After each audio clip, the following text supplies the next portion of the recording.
Hallelujah. सबको जय मसीह की। हालेलुया। आज की शाम एक बार फिर आप सबका स्वागत है इस शाम की सभा में। आइए हम परमेश्वर का धन्यवाद करेंगे, प्रार्थना में जाते हैं।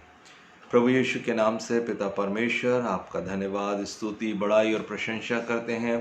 आपके नाम को हम धन्य कहते हैं प्रभु। धन्यवाद देते हैं कि आपने दिन भर हम सबको संभाला और अपने बड़े अनुग्रह में रखा प्रभु जी, ताकि हम आपकी महिमा कर सकें। और दिन भर आपने संभाला, इसलिए हम आपकी स्तुति, बड़ाई और प्रशंसा करते हैं। आज की शाम जब हम आपके चरणों में हैं प्रभु, आपके वचन को सीखने के लिए आए हुए हैं, प्रार्थना करते हैं पिता परमेश्वर कि आपका पवित्र आत्मा हमारी सहायता करे, ताकि जो कुछ भी हम सीखें प्रभु, उससे आपकी महिमा होने पाए और हमारे जीवन में बढ़ोतरी और उन्नति आने पाए। सब बातों के लिए धन्यवाद देते हुए चाहते हैं प्रभु कि आज की इस शाम आप हर एक से बोलें और बातचीत करें। हमारे मुख का बोल, हमारे हृदय का ध्यान आपको ग्रहण योग्य होने पाए, ऐसी आप कृपा और दया करिए। हर एक बातों के लिए आपकी स्तुति करते हुए इस प्रार्थना को अपने उद्धार के कर्ता प्रभु यीशु के नाम से मांगते पिता, सुनिए और दया से कबूल करिएगा।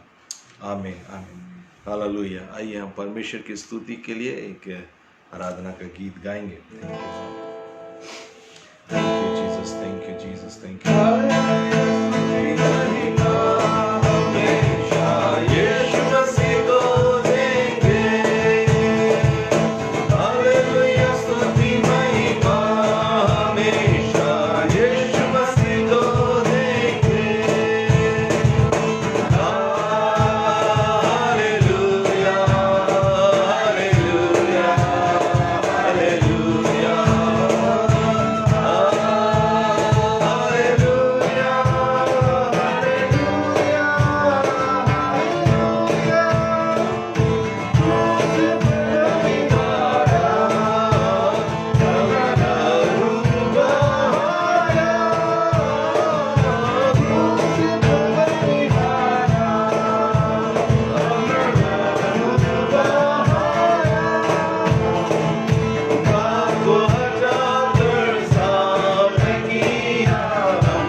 Hallelujah hallelujah.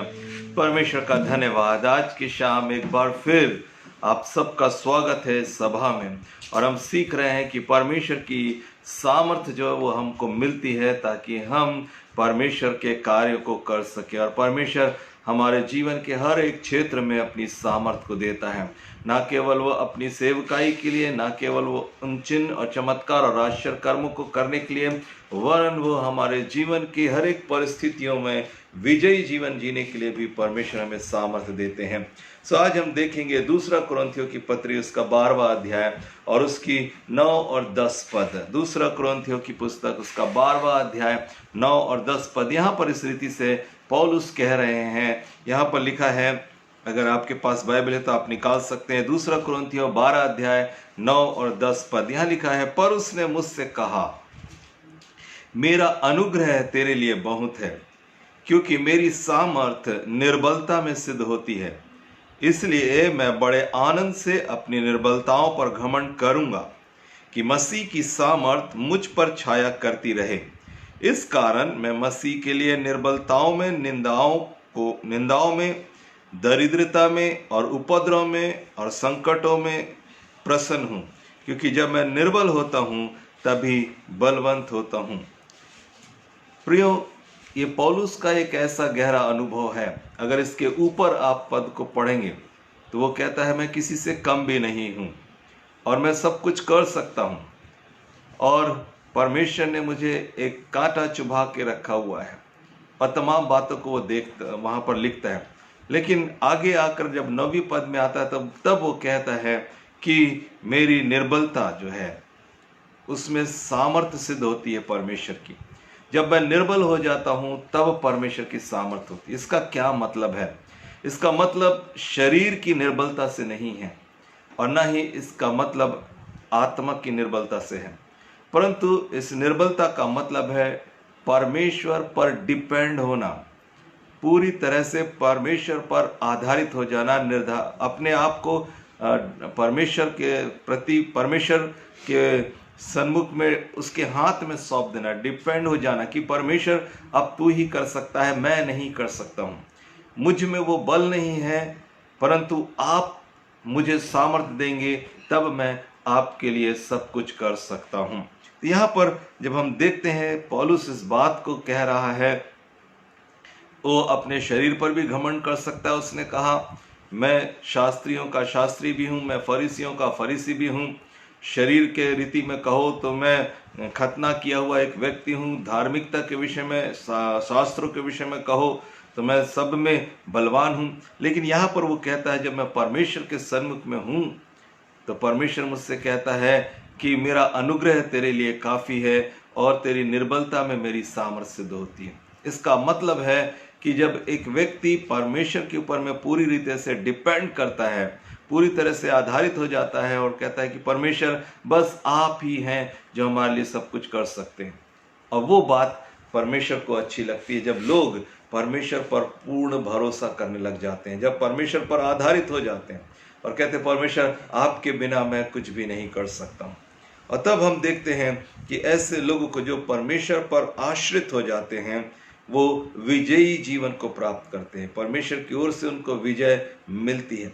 बाइबल में एक उदाहरण हमको देखने को मिलता है, और वो मिलता है दूसरे इतिहास की पुस्तक में और उसके 20वें अध्याय में। और दूसरे अध्याय की दूसरा इतिहास का 20वां जो अध्याय है, यहाँ पर हम देखते हैं यहोशापात के विषय में। और ये एक राजा है और अभी एक बड़ी मुश्किल में, एक बड़ी परेशानी में वो फंस गया है। और बाइबल कहती है कि मोआबियों ने, अमोनियों ने और मुनियों ने यहोशापात के साथ में युद्ध करने के लिए, उस पर चढ़ाई करने के लिए पूरी तैयारी कर ली है। और ऐसे समय में जब शत्रु की सेना जो है वो यहोशापात के पास में आ रही है, तो तीसरी पद कहती है, तब यहोशापात डर गया। वो क्यों डर रहा है, उसका रीजन क्या है? आगे लिखा हुआ है, तब यहोशापात डर गया और यहोवा की खोज में लग गया और पूरे यहूदा में उपवास का प्रचार करवाया। अतः यहूदी यहोवा से सहायता मांगने के लिए इकट्ठे हुए, वरन वे यहूदा के सब नगरों से यहोवा से भेंट करने को आए। और यहाँ पर हम देखते हैं कि एक बड़ी सेना है, जो 3 राजाओं की सेना है, मोआबियों की सेना है, अमोनियों की सेना है, मोनियों की सेना है। इसने आकर अब यहोशापात को घेर लिया है और ऐसे समय में अब वो कुछ भी नहीं कर सकता है, वो अपनी सेना को ले जाकर लड़ भी नहीं सकता है। और ऐसे समय में वो कहता है, परमेश्वर अब मुझसे नहीं होगा, अब मुझसे नहीं होगा, अब आपको ही करना होगा, क्योंकि ये जो सेना है प्रभु, वो बड़ी पराक्रमी है, वो बहुत मजबूत लोग हैं। यदि हम उसके आगे पढ़ते हैं तो यहाँ पर लिखा हुआ है 6वें पद में, यह कहने लगा, हे हमारे पितरों के परमेश्वर यहोवा, क्या तू स्वर्ग में परमेश्वर नहीं? और क्या तू जाति जाति के सब राज्यों के ऊपर प्रभुता नहीं करता? और क्या तेरे हाथ में ऐसा बल और ऐसा पराक्रम नहीं कि तेरा सामना कोई नहीं कर सकता? हे हमारे परमेश्वर, तूने इस देश के निवासियों को अपनी प्रजा इज़राइल के सामने से निकालकर इन्हें अपने मित्र अब्राहम के वंश में सदा के लिए नहीं दे दिया?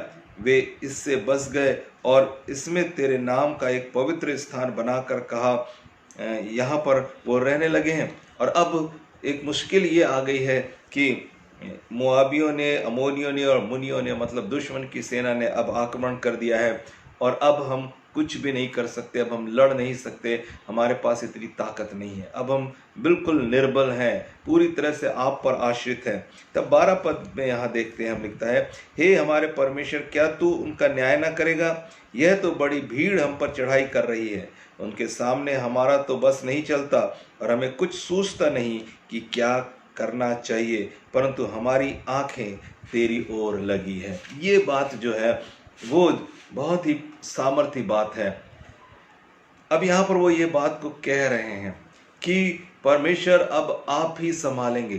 क्यों? क्योंकि एक बड़ी भीड़ है, इससे मैं निपट नहीं सकता हूँ, हमारे पास ताकत नहीं है, अब हम कुछ भी नहीं कर सकते, हमारी समझ भी काम नहीं कर रही।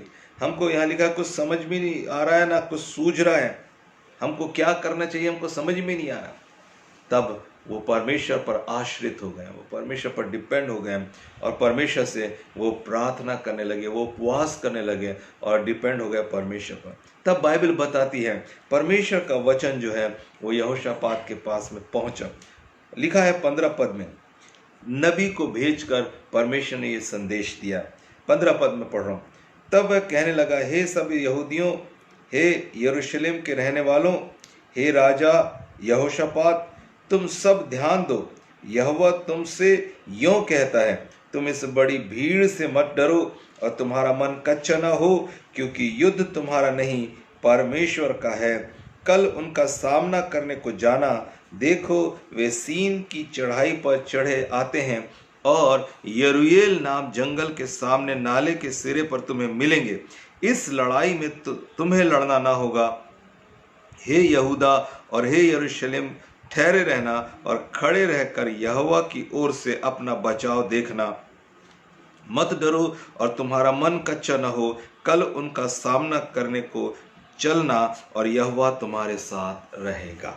और यहाँ पर निर्बलों के लिए परमेश्वर आ गए। क्यों? क्योंकि ये परमेश्वर के जन हैं, परमेश्वर का फेवर आ गया है, क्योंकि इन्होंने परमेश्वर पर भरोसा किया है। ये मनुष्यों पर भरोसा नहीं कर रहे हैं, परंतु ये भरोसा कर रहे हैं परमेश्वर पर।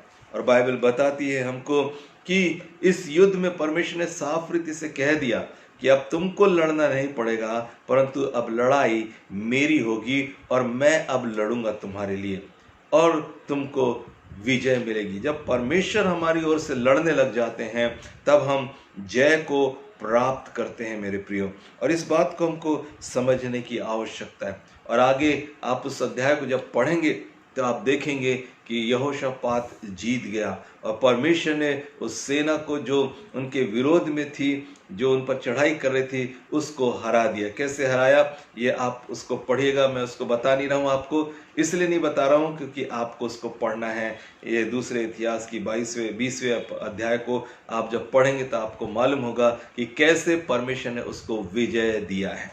तो यहाँ पर हम बताते हैं कि वो विजय पा लिए हैं क्योंकि परमेश्वर उनके साथ है। और ऐसे ही अनुभव जो है परमेश्वर के दास पौलुस का भी है। और वो कह रहा है जब मैं निर्बल होता हूँ, परमेश्वर पर डिपेंड करता हूँ, और तब मुझे घमंड करने का कुछ विषय नहीं होता है, परंतु मैं अब परमेश्वर पर आधारित हो जाता हूँ। कई बार हम अपनी ताकत से सब कुछ करना चाहते हैं, लेकिन हम अपनी ताकत से नहीं कर सकते हैं जब तक परमेश्वर हमारी ओर ना आ जाए, जब तक परमेश्वर हमारे साथ ना हो ले। और बाइबल के अंदर में हम उदाहरण को देखते हैं, दूसरा कुरिन्थियों 13वें अध्याय की 4 पद क्या कहती है। वहां पर यीशु मसीह के विषय में लिखा हुआ है, वह निर्बलता के कारण क्रूस पर चढ़ाया गया, फिर भी परमेश्वर की सामर्थ से जीवित है। हम भी तो उसमें निर्बल हैं, परंतु परमेश्वर की सामर्थ जो तुम्हारे लिए है उसके साथ जिएंगे भी। तो परमेश्वर की सामर्थ है जो हमें जीवित रखती है और हमको जिलाएगी भी। जैसे यीशु मसीह निर्बल होकर जो है वो क्रूस पर चढ़ाया गया, लेकिन वो सामर्थ के साथ कब्र में से बाहर आया। और इसी रीति से परमेश्वर का वचन हमको बता रहा है, यहाँ पर लिखा हुआ है कि हम भी जो निर्बलता के साथ जीवन बिताते हैं, लेकिन जब हम प्रभु आएगा तो हम जो है परमेश्वर की सामर्थ के साथ जी उठेंगे। इब्रानियों की पत्री उसका 4 अध्याय, इब्रानियों 4 और उसकी 15 पद क्या कहती है। यहाँ लिखा है, इब्रानियों 4 और 15, यहाँ लिखा है, क्योंकि हमारा ऐसा महायाजक नहीं जो हमारी निर्बलताओं में हमारे साथ दुखी ना हो सके, वरन वह सब बातों में हमारे समान परखा तो गया, तो भी निष्पाप निकला। हमारे पास एक ऐसा महायाजक है, हमारे पास एक ऐसा परमेश्वर है जो हमारी निर्बलताओं में हमारी सहायता करता है। और सिर्फ हमारी नहीं, परंतु आज तक परमेश्वर के जितने भी लोगों ने परमेश्वर के सन्मुख में अपने आप को नम्र किया, जितने लोगों ने अपने आप को परमेश्वर के हाथ में सौंपा, उन सब लोगों को परमेश्वर ने अद्भुत रीति से छुटकारा दिया, अद्भुत रीति से विजयी जीवन दिया। अगर आप इब्रानियों की पत्री के 11वें अध्याय को पढ़ते हैं और उसके 32 पद से लेकर अगर आप पढ़ेंगे 30 पद से लेकर 34 पद तक, तो यहाँ पर बाइबल हमको बताती है, यहाँ पर परमेश्वर के उन विश्वास के वीरों की कहानियाँ हैं। और वो यहाँ पर इस बात को इब्रानियों का लेखक कह रहा है कि अब और क्या कहूँ, क्योंकि समय नहीं रहा कि गिदोन का, बाराक का, शम्रोशोन का और इफ्तियाह का और दाऊद का और शामियल का और भविष्यवक्ताओं का वर्णन करूं। उन्होंने विश्वास ही के द्वारा राज्य जीते, धर्म के काम किए, प्रतिज्ञा की हुई वस्तु प्राप्त की, सिंहों के मुंह बंद किए गए, आग की ज्वाला को ठंडा किया गया, तलवार की धार से बच निकले, निर्बलता में वो बलवंत हुए, लड़ाई में वीर निकले और विदेशियों की फौज को मार भगाया। जब ये यहाँ पर आप देखेंगे, इफ्तियाह के विषय में देखेंगे, आप देखेंगे दाऊद के विषय में, बाराक के विषय में, और अगर आप देखेंगे शमशोन के विषय में, तो इन तमाम शामिल के विषय में, इन तमाम लोगों के विषय में जब आप देखेंगे तो आप देखेंगे कि ये अपने आप में निर्बल थे, लेकिन परमेश्वर ने इनको बलवान किया। ये अपने आप में परमेश्वर पर आधारित लोग थे, डिपेंड हो जाते थे, और हम देखते हैं कि परमेश्वर ने उनको विजय दी है।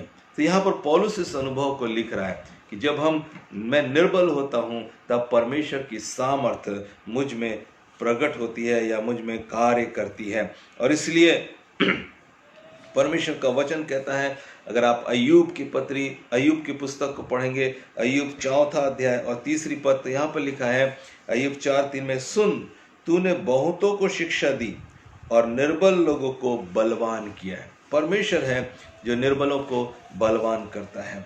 जब हमारा भरोसा परमेश्वर पर बना होता है, हम लड़ाई को जीत जाते हैं।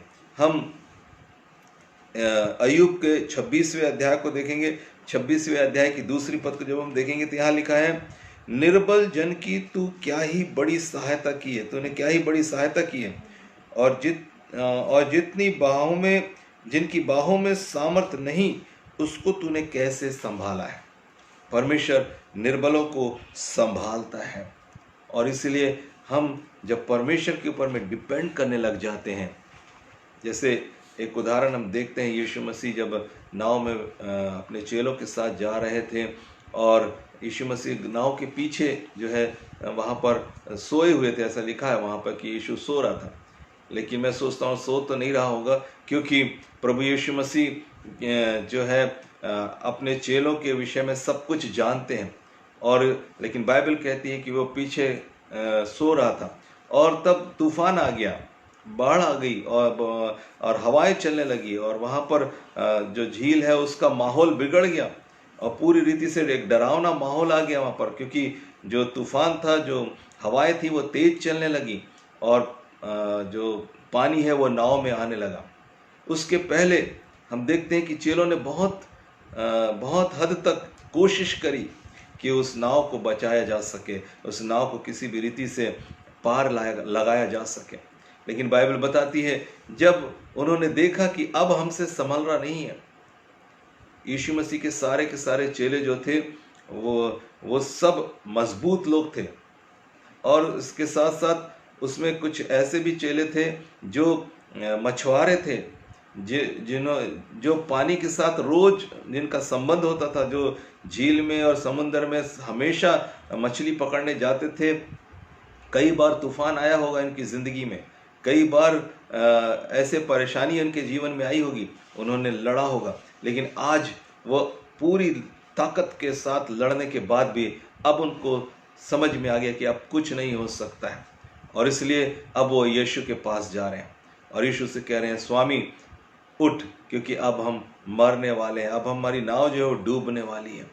तब बाइबल बताती है यीशु खड़े हुए और उन्होंने कहा, हे अल्प विश्वासियों। और यीशु मसीह ने तूफान को तो है डांट दिया और तूफान थम गया।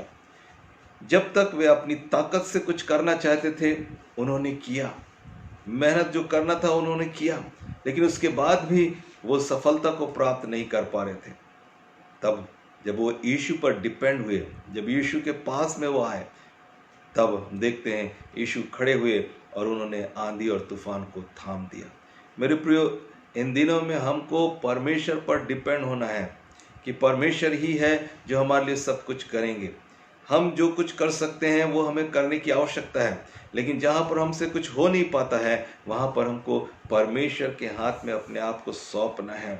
क्योंकि जब हम अपने ताकत से करने की कोशिश करते हैं तो हम कहते हैं कि ये मैंने किया है, और इसीलिए परमेश्वर ने कई बार ऐसा हुआ, गिदोन के समय में भी ऐसे ही हुआ कि जो इज़राइल की ओर से लड़ने वाले थे उनकी गिनती बहुत थी और परमेश्वर ने कहा नहीं, ये गिनती बहुत है, इनको लेकर जाओ उस पानी के सोते के पास में और वहाँ पर उनको मैं परखूंगा। और 22,000 के करीब लोग वहाँ पर हैं जिनको परमेश्वर ने वापस किया और सिर्फ थोड़े से ही लोगों को, 300 लोगों से ही परमेश्वर ने विजय दिलाई। तो यहाँ पर हम देखते हैं कि परमेश्वर अपनी महिमा किसी को देना नहीं चाहता है, और जब लोग ये बोलते हैं कि मैं अपनी ताकत से सब कुछ कर सकता हूँ, वहाँ पर परमेश्वर कार्य नहीं करते। परंतु जब हम ये कहते हैं कि मैं परमेश्वर की सहायता से सब कुछ कर सकता हूँ, वहाँ पर हम परमेश्वर की महिमा को देख सकते हैं, वहाँ पर हम परमेश्वर के कार्य को देख सकते हैं। और इसलिए परमेश्वर का वचन आज हमें इस बात को सिखा रहा है कि जब हम निर्बल होते हैं परमेश्वर की सामर्थ हम में होकर कार्य करने लगती है। पौलुस ने इस बात को गहरी रीति से अनुभव किया और उसने अपने जीवन के अंदर बहुत सारे उदाहरण जो है हमको बाइबल में देखने को मिलते हैं, जो दिए हैं, जहाँ पर वो कहता है मैं घटता हूँ और परमेश्वर बढ़ता है। मैं अपनी ताकत से ये नहीं कर सकता हूँ, लेकिन परमेश्वर का अनुग्रह है जो मेरी सहायता करता है, और परमेश्वर की दया से मैं आज जीवित हूँ। और तमाम बहुत स्टेटमेंट आप बाइबल के अंदर में देखेंगे, लेकिन सार यही है कि हमें परमेश्वर पर डिपेंड होने की आवश्यकता है, परमेश्वर पर आधारित होने की आवश्यकता है। बाइबल कहती है परमेश्वर ने जगत के मूर्खों को चुन लिया कि वो बुद्धिमानों को लज्जित करे। परमेश्वर ने जगत के निर्बलों को चुन लिया ताकि वो बलवानों को लज्जित करे। सो यहाँ पर हम देखते हैं कि परमेश्वर जो है अपनी सामर्थ को निर्बलों पर प्रकट करता है ताकि लोग जाने कि इस व्यक्ति के पास में तो कुछ ताकत नहीं थी, लेकिन फिर भी परमेश्वर ने उसको इस्तेमाल किया। कई बार हम देखते हैं यीशु मसीह के चेलों के लिए ये गवाही मिली क्या गवाही मिली? ये तो अनपढ़ लोग हैं, ये तो ऐसे लोग हैं जो पढ़े लिखे नहीं हैं, लेकिन फिर भी ये ऐसी बातें बोलते हैं जिन बातों को सुनकर हम खुद जो है हैरान हो जाते हैं। इनके मुंह से ऐसी कैसी बातें निकलती हैं। और मेरे प्रियो, यही वो महत्वपूर्ण बात है जब एक व्यक्ति अपने परमेश्वर पर डिपेंड हो जाता है। परमेश्वर ही है जो उसको शक्तिशाली बना देता है। हालेलुया। मैं आपको बताना चाहता हूँ, जब हम परमेश्वर के हाथ में आते हैं, जब हम परमेश्वर पर आधारित हो जाते हैं, तब परमेश्वर हमको सामर्थ्य रीति से इस्तेमाल करता है। मैंने अपने जीवन में इस बात को बहुत बात में अनुभव किया। मैं वो व्यक्ति था जो बोल नहीं सकता था।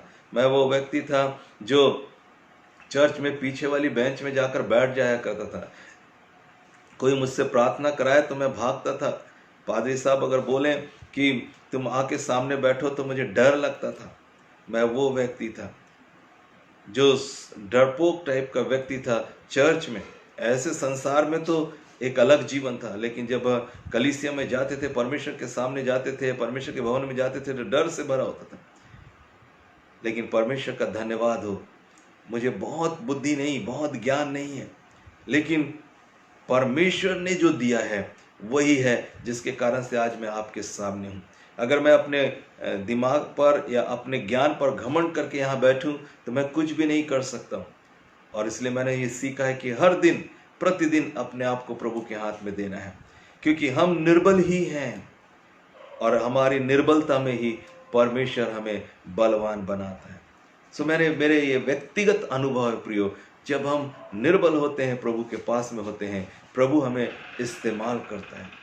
हमारे पास बहुत बुद्धि नहीं होती है, बहुत ज्ञान नहीं होता है, लेकिन ठीक उस समय जब परमेश्वर का वचन लेकर खड़े होते हैं, परमेश्वर का प्रकाशन आता है, परमेश्वर की ओर से बात आती है, और जब लोग इस बात को सुनते हैं तो वो कहते हैं कि ये बात कहाँ से आई। जी हाँ, मैं आपको बताना चाहता हूँ, ये बात परमेश्वर की ओर से आती है। हमारे पास इतनी ताकत नहीं है, हम इतना समय किसी को सिखा नहीं सकते हैं, लेकिन परमेश्वर का आत्मा है, जब हम डिपेंड हो जाते हैं उसके ऊपर में, हमारे मुंह को खोलने वाला परमेश्वर है।